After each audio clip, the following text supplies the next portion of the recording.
नमस्कार दोस्तों, APS online classes में आप सभी का स्वागत है।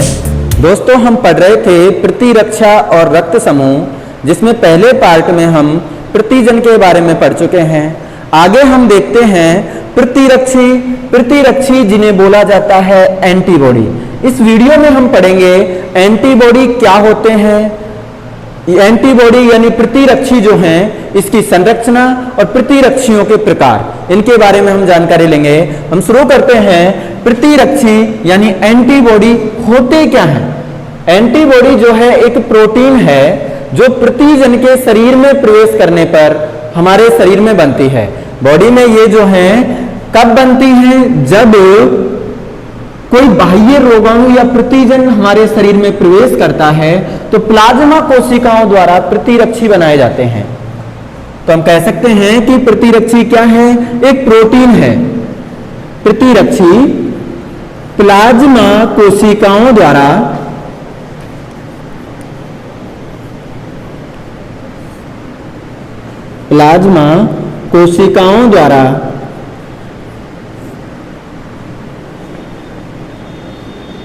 निर्मित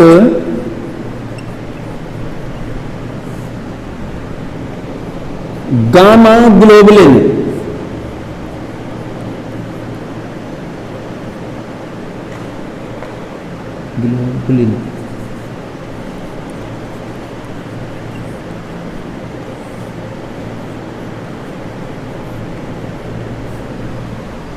प्रतिरक्षी प्लाज्मा कोशिकाओं द्वारा बना गामा ग्लोबुलिन प्रोटीन है। अब ये जो गामा ग्लोबुलिन प्रोटीन है, इसी को बोला जाता है इम्यूनोग्लोबुलिन।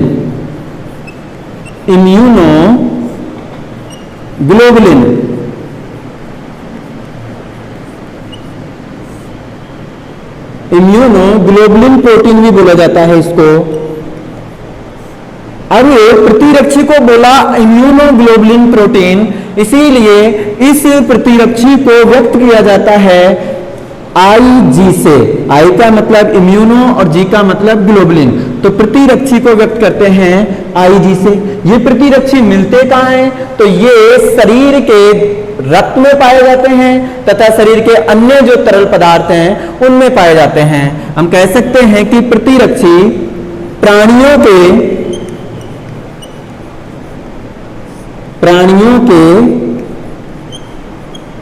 रक्त तथा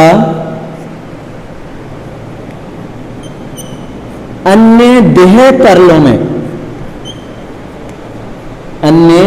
तरल में पाए जाते हैं। इन प्रतिरक्षियों का काम क्या होता है? तो ये प्रतिरक्षी शरीर में प्रवेश करने वाले प्रतिजन यानी रोगाणु की पहचान करते हैं और पहचान करने के बाद उस प्रतिजन को नष्ट करने के लिए उसके साथ प्रतिक्रिया करते हैं। ये काम होते हैं एंटीबॉडी यानी प्रतिरक्षी के। तो प्रतिरक्षी का काम क्या है? प्रतिजन को पहचानना। कार्य की बात करें इसके, तो प्रतिरक्षी का कार्य होता है प्रतिजन को पहचानना,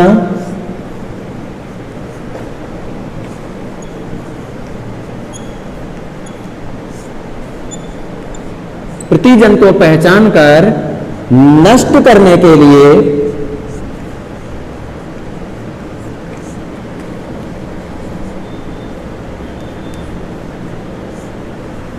प्रतिजन से क्रिया करना।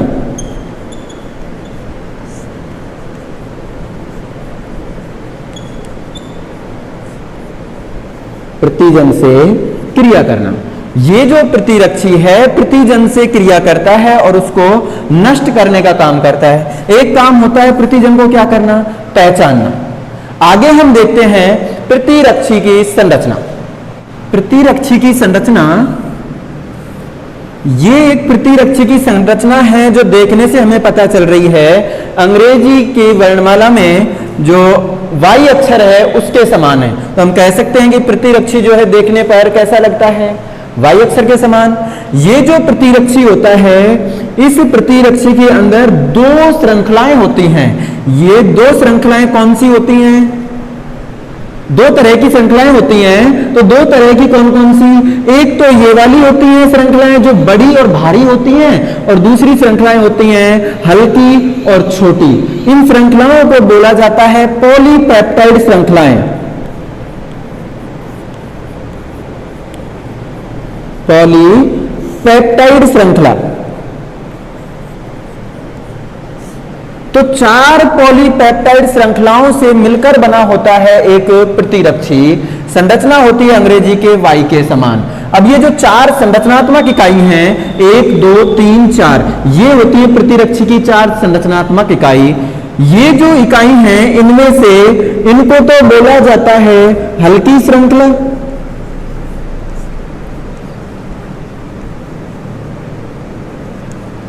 हल्की पॉलीपेप्टाइड श्रृंखला, और ये होती है भारी श्रृंखला।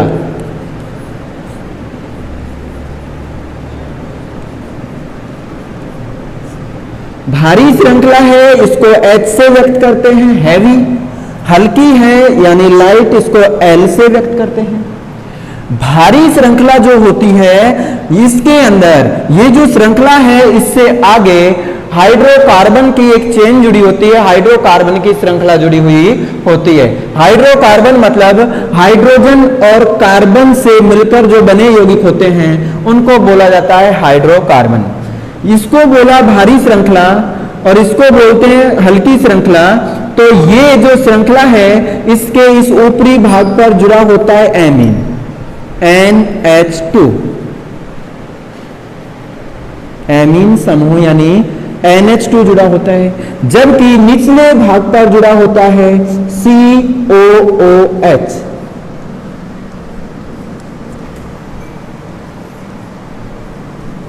कार्बोक्सिलिक समूह जुड़ा हुआ होता है। ये जो वाई आकार की संरचना है, इसमें यहां पर जहां शाखाएं छटती हैं, शाखाओं के उद्गम स्थान जो होते हैं वो लचीले होते हैं, और इन लचीले स्थानों को बोला जाता है हिंज क्षेत्र।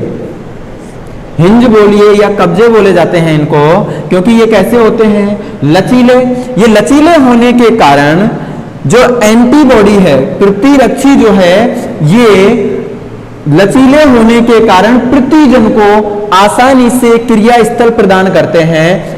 यदि कोई प्रतिजन हल्का हो या भारी अणु हो, वो इन हिंज क्षेत्र के कारण आसानी से क्रिया कर पाता है। तो ये जो क्षेत्र है, इसको बोला जाता है प्रतिजन क्रिया क्षेत्र। प्रतिजन क्रिया क्षेत्र, इसको भी क्या बोलेंगे? प्रतिजन क्रिया क्षेत्र। प्रतिजन क्रिया क्षेत्र। ये पूरा की पूरा प्रतिरक्षी एक प्रतिजन से क्रिया ना करके इसका कुछ भाग क्रिया करता है। यहां ये पूरा प्रतिरक्षी है, लेकिन इसका यही भाग प्रतिजन से क्रिया करता है, और जो भाग प्रतिरक्षी का प्रतिजन से क्रिया करता है उसको कहा जाता है पैराटॉप। हम कह सकते हैं प्रतिरक्षी का वह भाग,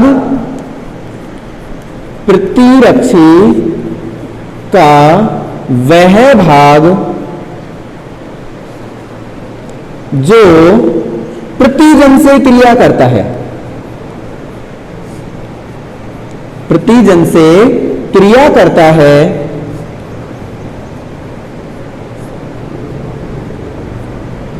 उसे पैराटॉप कहते हैं।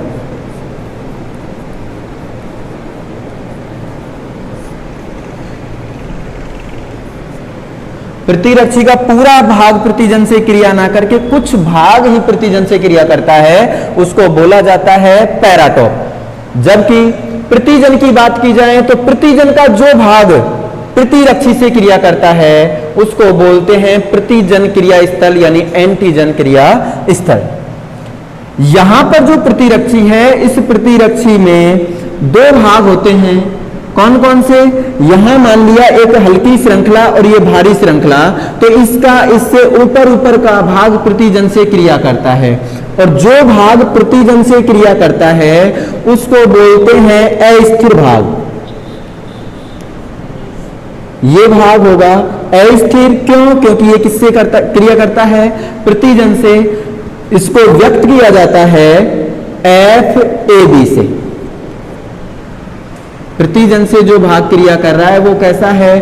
अस्थिर। और अस्थिर भाग को हमने व्यक्त किया किससे? FAB से। और यहां से लेकर प्रतिरक्षी का यहां तक का पूरा भाग स्थिर होता है। और स्थिर भाग को व्यक्त करते हैं यहां पर FC से। ये हो गया अस्थिर भाग और ये बोला स्थिर भाग, मतलब ये प्रतिजन से क्रिया नहीं करता। ये जो भाग है वो कैसा है? स्थिर। और ये है अस्थिर मतलब वाइब्रेशनल, इसलिए इसको VAB भी लिखते हैं। और ये स्थिर है मतलब कांस्टेंट भाग है, इसीलिए इसको FC से व्यक्त किया जाता है। यहां पर ये जो श्रृंखलाएं हैं ये भारी पॉलीपेप्टाइड श्रृंखला और ये हल्की पॉलीपेप्टाइड श्रृंखला, इन दोनों श्रृंखलाओं को एक बंध द्वारा जोड़ा जाता है। इनके बीच एक बंध पाया जाता है, इस बंध को बोलते हैं डाई सल्फाइड बंध। एस का मतलब सल्फाइड और कितने जुड़े हैं? 2, इसीलिए बोला जाता है डाई सल्फाइड। इसी तरह से एक हल्की और एक भारी पॉलीपेप्टाइड श्रृंखला मिलकर एक द्विलक बनाती है। हम कहें कि एक तो हैवी यानी भारी और दूसरी हल्की श्रृंखला मिलकर क्या बनाती है? एक द्विलक बनाती है, एक डाइमर बनाती है। ये जो है एक डाइमर मतलब एक द्विलक है। एक पूरा की पूरा द्विलक ये हो जाता है और एक द्विलक ये, तो 2 द्विलक बनकर के एक प्रतिरक्षी का निर्माण करते हैं। ये आपस में दोनों द्विलक, एक हल्की और एक भारी, पूरा क्या कहलाएगा? एक द्विलक। ऐसे ही एक भारी और एक हल्की, ये भी क्या कहलाएगा? एक द्विलक। तो टोटल द्विलक इसमें कितने हो गए? 2। तो ये द्विलक आपस में किससे जुड़े होते हैं? तो ये भी डाई सल्फाइड बंध से जुड़े होते हैं। ये भी किससे जुड़े हुए होंगे? डाई सल्फाइड बंध से। तो हम कह सकते हैं कि ये जो बंध है ये कौन से बंध होंगे? डाई सल्फाइड बंध।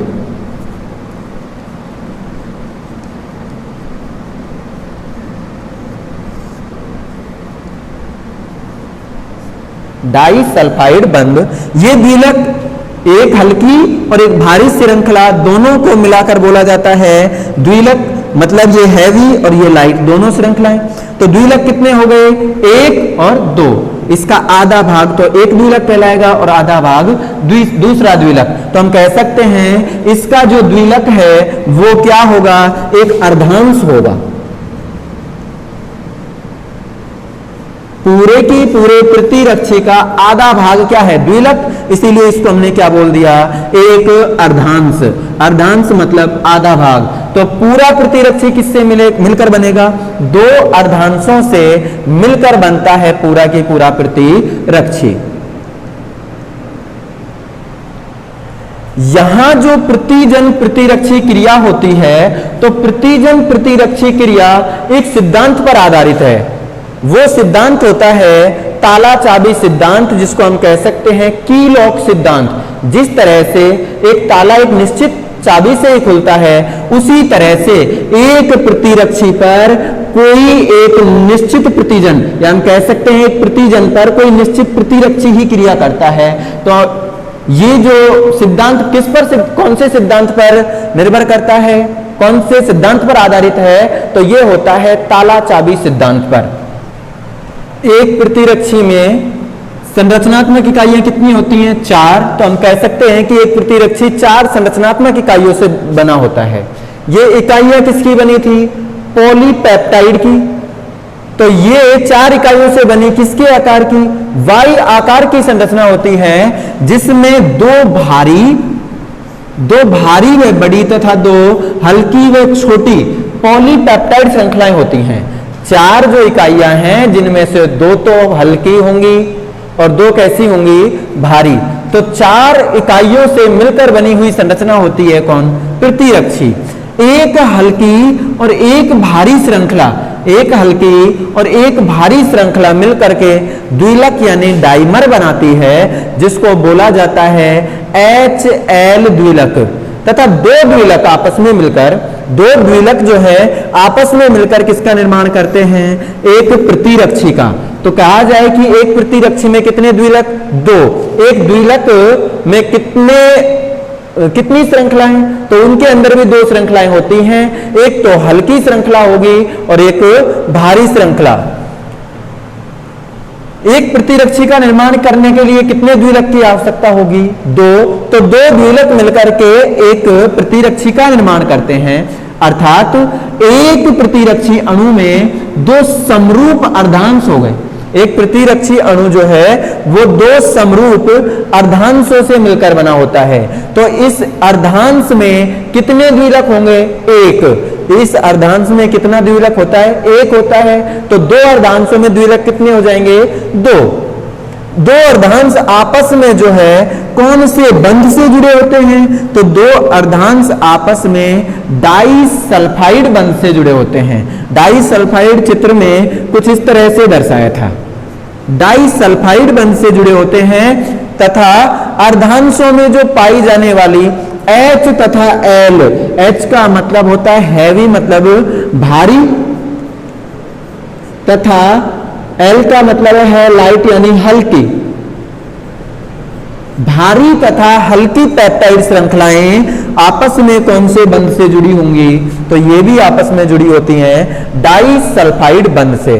तो ये हल्की और भारी जो श्रृंखलाएं होती हैं इनके अंदर क्या पाए जाते हैं? तो हम इनमें कह सकते हैं कि ये हल्की और भारी श्रृंखलाएं होती हैं, इनमें एमिनो अम्ल होते हैं, इनमें पाए जाते हैं एमिनो अम्ल। तो भारी श्रृंखला,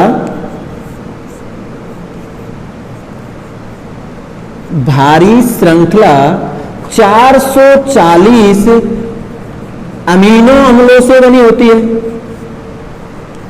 अमीनो अम्लों से बनी होती है।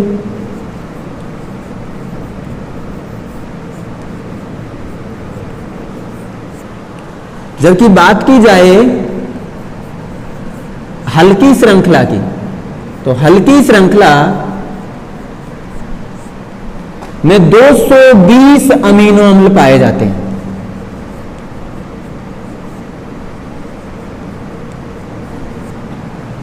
भारी श्रृंखला में 440 अमीनो अम्ल होंगे और हल्की श्रृंखला में 220 अमीनो अम्ल पाए जाते हैं।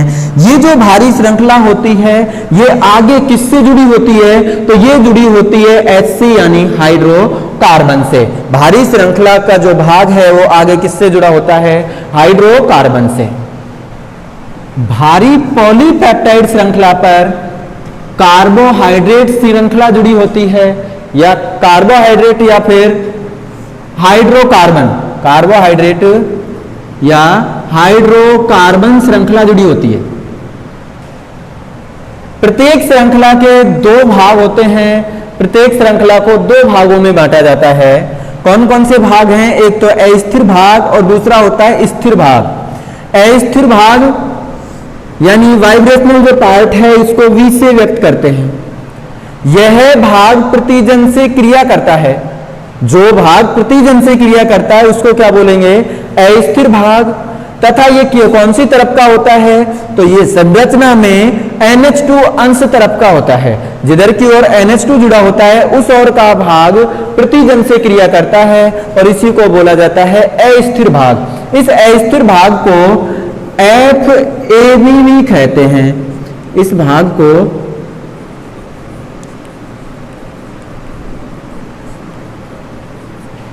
अस्थिर भाग को FAB भी कहा जाता है। अगला है स्थिर भाग। स्थिर भाग प्रतिरक्षी का जो COOH यानी कार्बोक्सिलिक समूह के ओर का भाग है, ये प्रतिजन से क्रिया नहीं करता, और जो प्रतिजन से क्रिया नहीं करता वो कैसा होगा? स्थिर होगा यानी कांस्टेंट होगा। तो इसको व्यक्त कर दिया किससे? C से। तो इसी भाग को बोला जाता है FC भाग।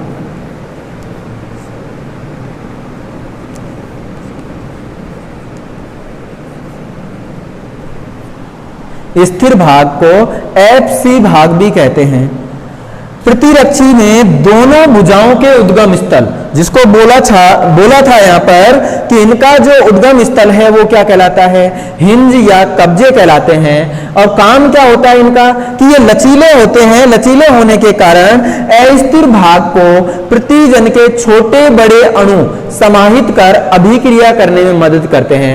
एंटीजन एंटीबॉडी जो क्रिया है उसमें प्रतिजन के छोटे बड़े अणुओं को समाहित कर अभिक्रिया करने में मदद करता है प्रतिरक्षी का कौन सा भाग, तो ये होता है हिंज। हिंज बोलेंगे किसको, जहां से दो शाखाएं छटती हैं वहां पर जो लचीला भाग होता है उद्गम स्थल पर उसी को बोला जाता है हिंज या कब्जे। आगे हम देखते हैं प्रतिरक्षी के प्रकार। प्रतिरक्षी के प्रकार, तो ये जो प्रतिरक्षी होते हैं, प्रतिरक्षियों में 5 प्रकार की पॉलीपेप्टाइड श्रृंखलाएं पाई जाती हैं। तो हम कह सकते हैं प्रतिरक्षियों में 5 प्रकार की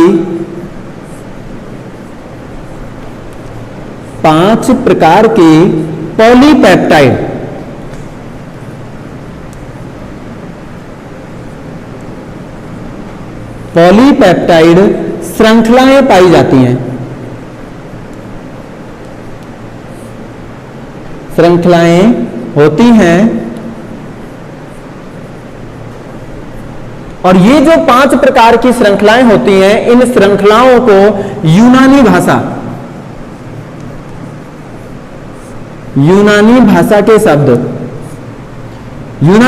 के शब्दों से दर्शाते हैं। 5 प्रकार की कौन कौन सी होती हैं, जैसे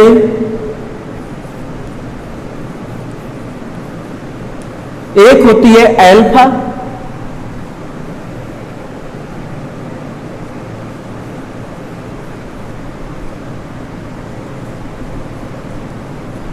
एक होती है डेल्टा,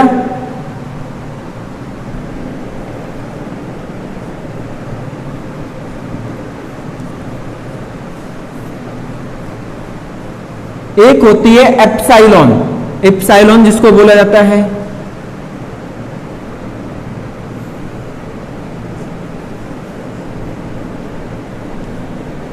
एक होती है गामा,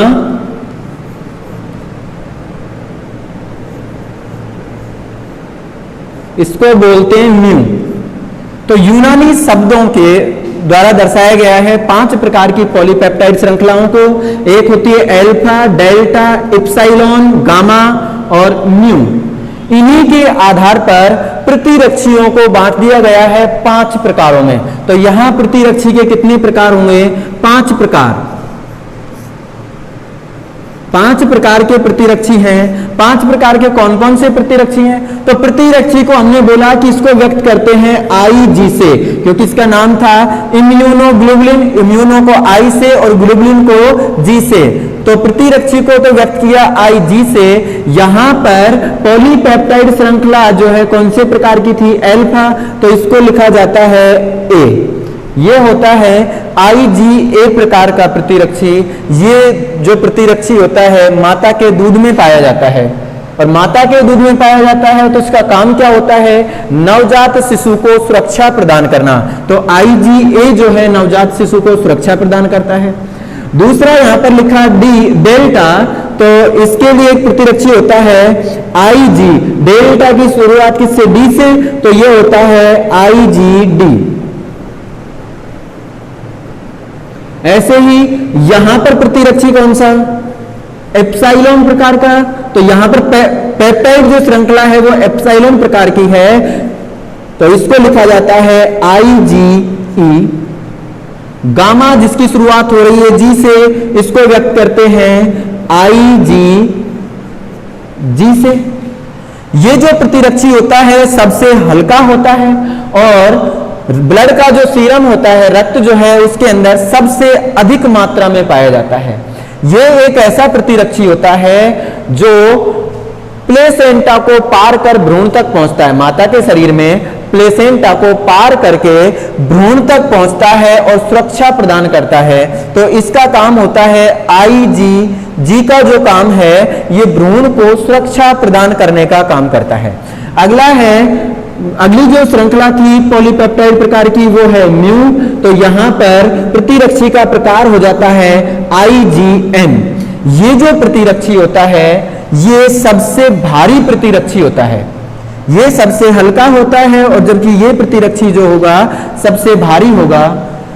इस प्रतिरक्षी का निर्माण जी जो प्रतिरक्षी है इसका निर्माण IgM प्रतिरक्षी के बाद में होता है। अर्थात हम कह सकते हैं कि जब भी कोई प्रतिजन आता है तो सबसे पहले जो प्रतिरक्षी बनेगा वो कौन सा बनेगा? IgM। यहां पर IgE जो दे रखा है ये प्रतिरक्षी क्या करता है? तो इसका ये जो प्रतिरक्षी है एलर्जी की स्थिति में उत्पन्न होता है, कौन सा? IgE। जबकि सबसे पहले बनने वाला कौन सा होगा? IgM। सबसे भारी की बात करें तो ये भी कौन सा होगा? IgM। माता के दूध में पाए जाने वाला प्रतिरक्षी होता है IgA, जो नवजात शिशु को सुरक्षा प्रदान करने का काम करता है। तो प्रतिरक्षियों के प्रकार में प्रतिरक्षी कितने प्रकार के? तो ये होते हैं 5 प्रकार के। IgA, IgD, IgE, IgG और IgM, ये 5 प्रकार के प्रतिरक्षी हैं। किसके आधार पर इनको नाम दिया गया? इनमें पाई जाने वाली पॉलीपेप्टाइड श्रृंखलाओं के आधार पर, कि ये जो प्रतिरक्षी हैं इसमें 5 प्रकार की पॉलीपेप्टाइड श्रृंखलाएं पाई जाती हैं, और उन पॉलीपेप्टाइड श्रृंखलाओं को यूनानी भाषा के इन शब्दों से दर्शाया जाता है, जैसे अल्फा, डेल्टा, इप्सिलॉन, गामा और म्यू। पहला आता है अल्फा। अल्फा है तो उसका नाम क्या दे दिया? IgA। ये मिलता है प्रतिरक्षी की क्या विशेषता है? कि ये मां के दूध में पाए जाने वाला प्रतिरक्षी है। इन सभी में से कौन सा प्रतिरक्षी मां के दूध में पाया जाता है? तो वो होता है IgA। ये जो प्रतिरक्षी होता है ये नवजात शिशु के लिए प्रतिरक्षा के लिए महत्वपूर्ण होता है। नवजात शिशु की प्रतिरक्षा कौन करता है? IgA। इसके अलावा क्या ये और भी प्रतिरक्षा करता है? तो ये शरीर की सतह की सुरक्षा का काम करता है। शरीर की सतह की सुरक्षा कौन सा प्रतिरक्षी करेगा? IgA। अगला है IgD, जिसमें पेप्टाइड श्रृंखला कौन से प्रकार की? डेल्टा। ये कहां पाया जाता है? तो ये कोशिकाओं की सतह पर पाया जाता है। IgD जो प्रतिरक्षी है वो कोशिकाओं की सतह पर पाई जाती है। काम क्या होता है? ये लसिका कोशिकाएं जो होती है, बी लिम्फोसाइट कोशिकाओं को सक्रिय करता है। बी लिम्फोसाइट को सक्रिय करने का काम किसका? IgD का। अगली पॉलीपेप्टाइड श्रृंखला का प्रकार कौन सा? इप्सिलॉन। इप्सिलॉन है तो इसके आधार पर नाम दे दिया IgE। ये होती हैं बेसोफिल और मास्ट कोशिकाओं पर पाई जाती हैं। बेसोफिल और मास्ट कोशिकाओं पर क्या करती हैं? क्रिया करती हैं। बेसोफिल तथा मास्ट कोशिकाओं पर क्रिया करना इनका काम है, विशेषता है इनकी। और इनका कार्य क्या है? कार्य होता है एलर्जी। एलर्जी को बोला जाता है प्रत्युर्जता, क्रियाओं में भाग लेना। तो एलर्जी के समय कौन सा प्रतिरक्षी उत्पन्न होगा? IgE। ये जो IgE प्रतिरक्षी होता है ये सबसे कम मात्रा में बनता है। सबसे कम जो बनने वाला प्रतिरक्षी है वो होता है IgE। अगला प्रतिरक्षी है IgG। जो प्रतिरक्षी है इसमें कौन सी पॉलीपेप्टाइड श्रृंखला? तो गामा प्रकार की। इसका उत्पादन किसके बाद होगा? तो IgM के बाद। मतलब पहले जो प्रतिरक्षी बनता है वो IgM बनता है। IgM बनने के बाद ही ये प्रतिरक्षी बनेगा। तो इसका उत्पादन होता है IgM के बाद। ये जो प्रतिरक्षी होता है ये सबसे हल्का होता है, सबसे हल्का प्रतिरक्षी होता है। अब ये सबसे हल्का होता है इसीलिए भ्रूण और माता के बीच जो संरचना पाई जाती है जिसको बोलते हैं अपरा, या फिर उसी को बोला जाता है प्लेसेंटा या ओवल। भ्रूण और माता के बीच जो संरचना पाई जाती है उसी को बोलते हैं प्लेसेंटा। तो ये प्लेसेंटा को पार करके भ्रूण तक सुरक्षा प्रदान करने का काम करता है। तो प्लेसेंटा को पार करने की क्षमता कौन से प्रतिरक्षी में पाई जाती है? जी प्रतिरक्षी में पाई जाती है। ये प्लेसेंटा को सुरक्षा प्रदान करता है। बनता कब है? IgM के बाद। तो सबसे हल्का है ये, सबसे हल्का होने के साथ साथ ये सर्वाधिक मात्रा में पाया जाता है। सर्वाधिक जो प्रतिरक्षी होगा वो कौन सा होता है? वो जी प्रतिरक्षी होता है, जो सर्वाधिक मात्रा में पाया जाता है। IgM ये सबसे भारी प्रतिरक्षी होता है। IgM जो प्रतिरक्षी है सबसे भारी होता है, और जैसे ही कोई प्रतिजन शरीर में प्रवेश करता है तो सबसे पहले प्रकट होने का काम भी किसका है?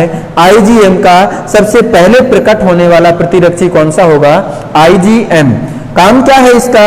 जीवाणुओं से सुरक्षा में प्रथम प्रकट होता है, साथ ही शरीर में रक्त प्रवाह की सुरक्षा करना, ब्लड सर्कुलेशन की सुरक्षा करने का काम भी किसका? IgM का। बोला जाए सबसे पहले कौन सा प्रतिरक्षी उत्पन्न होता है? तो IgM। और सबसे हल्के की बात की जाए तो ये होता है Ig प्रतिरक्षी। बात करें इनकी संरचना की तो यहां पर ये जो संरचना होती है IgA की, ये संरचना द्विलक प्रकार की होती है। द्विलक संरचना पाई जाती है IgA की, जबकि IgD, E और G ये तीनों प्रतिरक्षी होते हैं एकलक संरचना यानी मोनोमर। ये होते हैं एकलक या इनको बोला जाता है मोनोमर। इसकी संरचना भी कैसी होती है?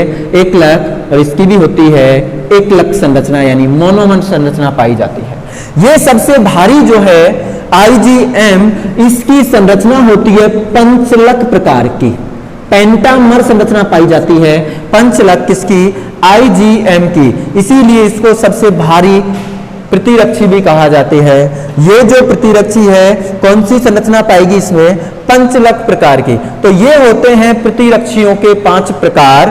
5 प्रकार में क्या क्या इनकी विशेषताएं हैं और इनके क्या कार्य हैं? कार्य कई बार पूछ लिए जाते हैं। तो IgA का काम होता है नवजात शिशु को सुरक्षा प्रदान करना। ये क्वेश्चन ऐसे ही पूछ सकते हैं कि माता के दूध में पाए जाने वाला प्रतिरक्षी कौन सा? तो कौन सा होगा? A होगा। सबसे हल्का, या फिर कह दिया जाए प्लेसेंटा को पार करने की क्षमता कौन से प्रतिरक्षी में? तो ये Ig प्रतिरक्षी में। और जबकि सबसे भारी की बात की जाए तो कौन सा प्रतिरक्षी होगा? IgM होगा। पंचलक प्रकार की संरचना कौन से प्रतिरक्षी में होती है? IgM में होती है। कोशिकाओं की सतह पर कौन सा प्रतिरक्षी पाया जाता है? तो IgD जो प्रतिरक्षी है वो कोशिकाओं की सतह पर पाया जाता है। एलर्जी के समय कौन सा प्रतिरक्षी उत्पन्न होता है? तो एलर्जी के समय प्रतिरक्षी उत्पन्न होता है IgE।